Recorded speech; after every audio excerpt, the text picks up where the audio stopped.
अभी देखो ये जैसे टोटल प्रोटीन है ना, तो टोटल प्रोटीन हम लीवर फंक्शन टेस्ट के अंदर का एक प्रोटीन टेस्ट है।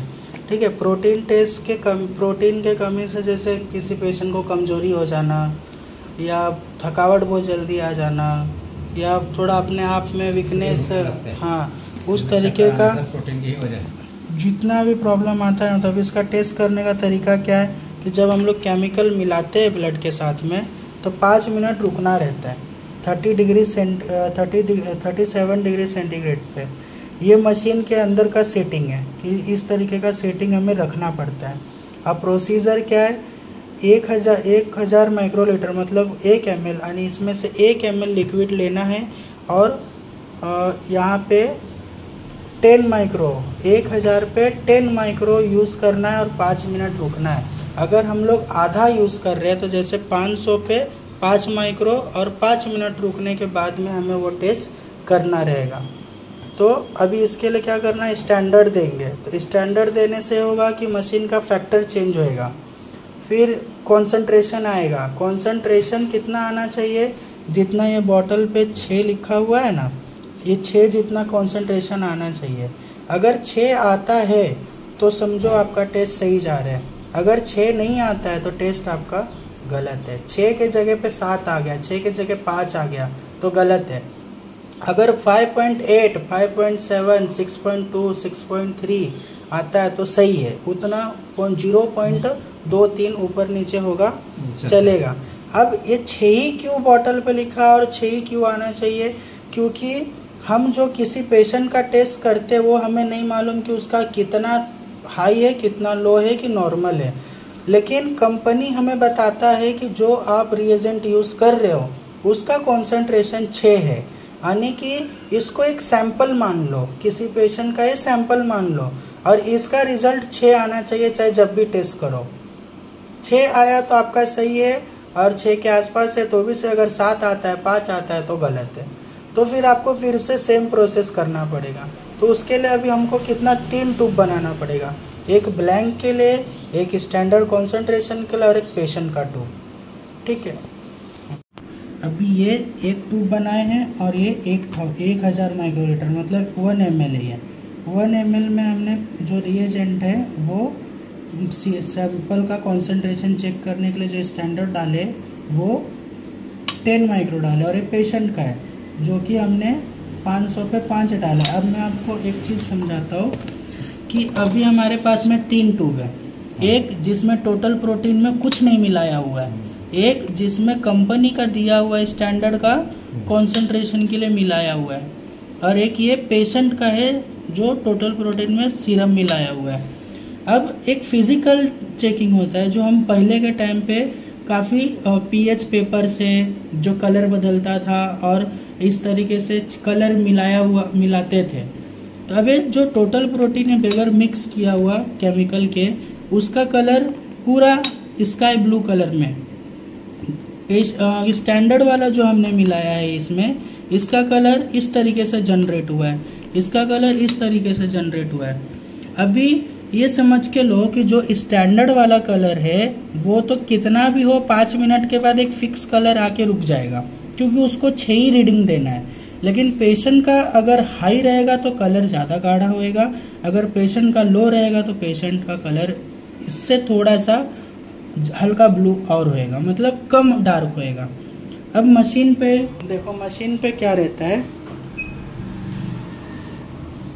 मशीन पे जैसे अभी हम जहाँ भी हमने टोटल प्रोटीन अपना सेट किया, जैसे हमारा अभी टोटल प्रोटीन है, ये हमने ओपन किया तो ये मशीन के अंदर में टेम्परेचर वेरी करके रखा रहता है, यानी कि अगर टेम्परेचर 37 उसको चाहिए था, 37 नहीं है तो पहले 37 टेम्परेचर होएगा, उसके बाद वो काम करेगा।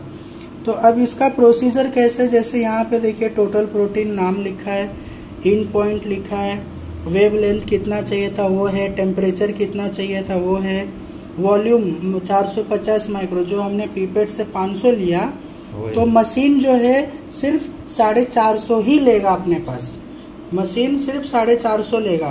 तो इतना समझिए, जो हमने 1000 जो मिलाया है उसमें हम 2 चीज़ देखेंगे, एक तो स्टैंडर्ड देंगे, स्टैंडर्ड देने के बाद हमारा ये क्या होगा, एफ जो लिखा है फैक्टर, ये चेंज होएगा, और फिर उसके बाद जो बचा हुआ रहेगा 1000 में, उसी से हम चेक करेंगे सैंपल।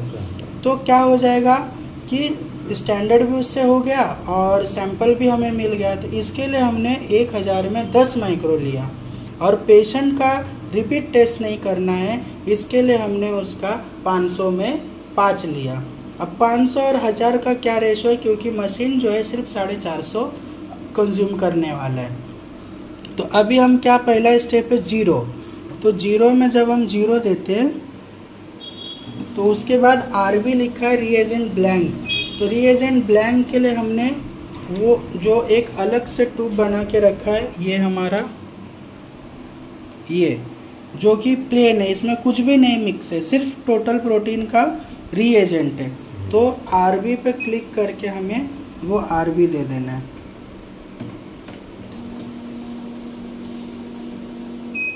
ये RB हो गया। अब RB देने तक कुछ नहीं होगा, जो भी फैक्टर आपको इधर मशीन पे दिख रहा है उसमें कोई चेंजेस नहीं होगा, कोई बदलाव नहीं होएगा। लेकिन जैसे ही हम स्टैंडर्ड इसको देंगे, स्टैंडर्ड देने का क्या है रीज़न, स्टैंडर्ड देने से जो मशीन के ऊपर फैक्टर है ना, जिस फैक्टर पे टेस्ट करता है हमारा मशीन, वो फैक्टर बदलता है। ये फैक्टर भी एक रेंज में आना ज़रूरी है। कभी कभी होता क्या है कि आपका फैक्टर गलत आ रहा है, लेकिन आप कॉन्सेंट्रेशन चेक कर रहे हो तो सही आ रहा है, लेकिन जब आप किसी पेशेंट का टेस्ट करोगे तो वो गलत आएगा। हाँ, तो इसके लिए फैक्टर भी हमें प्रॉपर मालूम होना चाहिए कि हमारा किस फैक्टर, कितने के रेंज में हमारा फैक्टर आना चाहिए। 30 के अंदर होना चाहिए, 30-50 के बीच में होना चाहिए, या 600-550 के बीच में रहना चाहिए। इस तरीके का फैक्टर पूरा हमें समझना पड़ता है। तो अभी स्टैंडर्ड देते हैं। तो हमारा 5 मिनट का टाइमिंग पूरा हो गया है। तो अब स्टैंडर्ड देने के लिए देखो ये 1000 वाला है, ठीक है।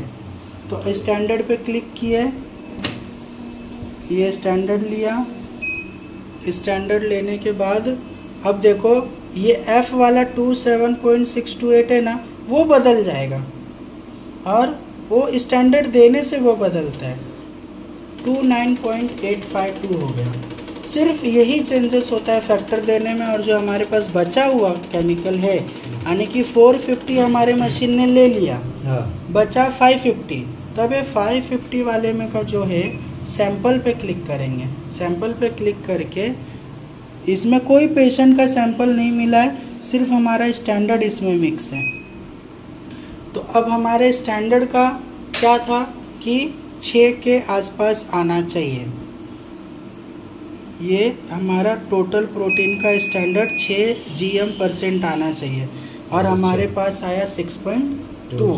तो मतलब जो हमारा प्रोसीजर है पूरा राइट है, क्योंकि हमने पहले ही आप डिस्कशन रखा कि 5.7 से लेकर 6.2 और 3 का अगर रहेगा तो चलेगा, लेकिन 7 नहीं होना चाहिए और 5 नहीं होना चाहिए, क्योंकि 1 का फ़र्क होता है, मतलब बहुत फ़र्क होता है। तो अभी क्या है, अब डायरेक्टली हमें पेशेंट का सैंपल टेस्ट करना है, तो रिंस देना है, मतलब वॉश देना है, ताकि जो भी पुराना डाटा है, पुराना केमिकल्स है, जो ट्रैक में से क्लीन होकर हमारे वेस्ट में आना चाहिए करके। तो अब ये है अब हमारे पेशेंट का।